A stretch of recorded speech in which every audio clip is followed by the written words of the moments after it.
Okay, so ito na guys, kung paano natin lilinyahan yung ating styro. So, ang gamit natin ay ruler at saka yung lapis. So, para straight yung ating linya, gagamit tayo pa rin ng ruler. Okay. So, magkabilaan, linyahan natin.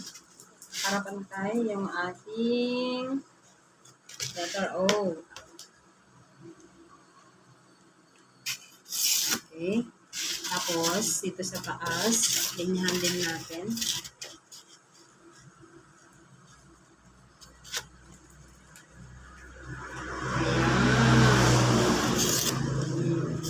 Mas madali sanang mag-cut nito guys kung meron tayong styro cutter.